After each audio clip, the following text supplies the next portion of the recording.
civile.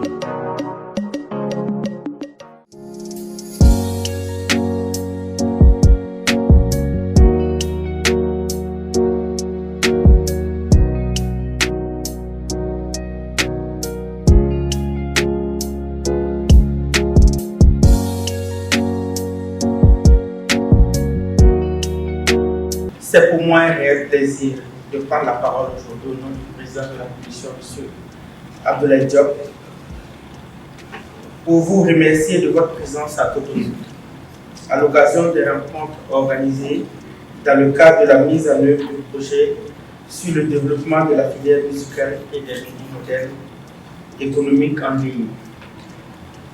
Pour rappel, ce projet a pour objectif de renforcer l'écosystème musical et d'améliorer la condition des créateurs.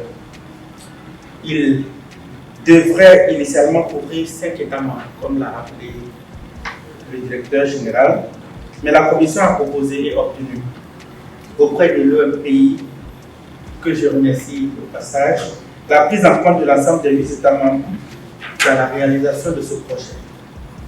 Je voudrais, au nom de la Commission de l'UOMOA, remercier et féliciter l'EMPI pour ce partenariat qui se déroule bien et qui atteste de l'intérêt des deux institutions pour le secteur de la culture et particulièrement pour la filière de la musique. Monsieur le directeur de cabinet, mesdames et messieurs, le projet de développement de la filière musicale de ces nouveaux modèles économiques qui se met en œuvre depuis maintenant plus de 2 ans et en faveur des acteurs et professionnels de la musique des États membres de notre union contribuera, à n'en point douter, à renforcer l'écosystème musical ainsi qu'à améliorer les conditions de vie et de travail de nos créateurs. Mais pour cela, il faudra s'investir encore davantage, à commencer par les premiers acteurs concernés. Prévu pour une durée de 30 mois, le projet a démarré en 2022 avec les formations en vidéoconférence. Les ateliers de formation en présentiel ont démarré à partir de l'année 2023, avec un premier atelier national à Abidjan et un second qui se tient aujourd'hui à Cotonou.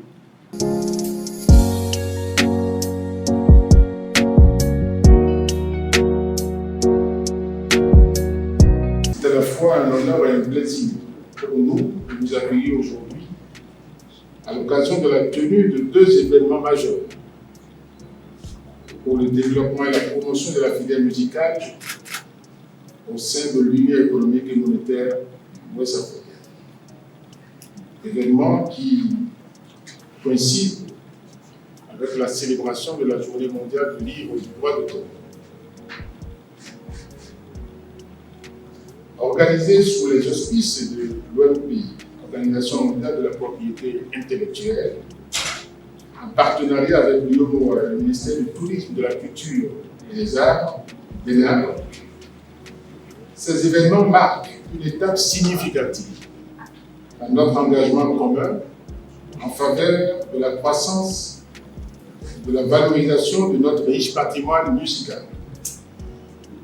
Le premier événement, c'est-à-dire le 2e atelier national de formation technique, prévu du 23 au 25 avril, rassemblera les acteurs clés de l'industrie musicale émergente du Bénin, ainsi que les organismes de gestion collective des pays de l'UOMOA.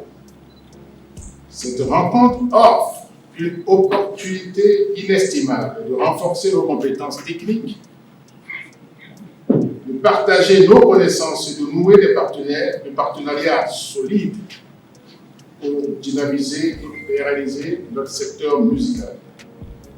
Le 2e événement, que constitue la 2e réunion de coordination annuelle des points focaux, programmée pour le 26 avril, offrira un espace privilégié pour évaluer les progrès accomplis, discuter des défis rencontrés et définir des orientations stratégiques pour l'avenir en accord avec le programme d'action du gouvernement 2021-2026 du Bénin, axé sur le renforcement organisationnel, financier et technique des acteurs culturels. Mesdames et messieurs, la musique est un vecteur majeur de promotion de notre identité culturelle, un catalyseur de créativité et d'expression. Auteurs, compositeurs, producteurs, distributeurs, agrégateurs, organisations d'artistes, gestionnaires de plateformes numériques, opérateurs de téléphonie mobile et organismes de gestion collective, votre rôle est crucial dans la dynamique de notre secteur musical. Il est donc essentiel que vous soyez bien informés et outillés pour saisir les opportunités offertes par le marché numérique tout en protégeant vos intérêts et vos créations. Je voudrais ici témoigner de toute l'importance que le gouvernement du président Baptiste Talon attache à la promotion et au rayonnement de notre culture. Il n'est peu utile de rappeler l'ambition du chef de l'État et de son gouvernement, celle de positionner le secteur du tourisme avec un attelage, la culture et les arts, au titre des priorités de l'action gouvernementale, afin d'en faire une filière de développement économique, créatrice de richesses et d'emplois, ainsi qu'un outil du rayonnement du Bénin à l'international.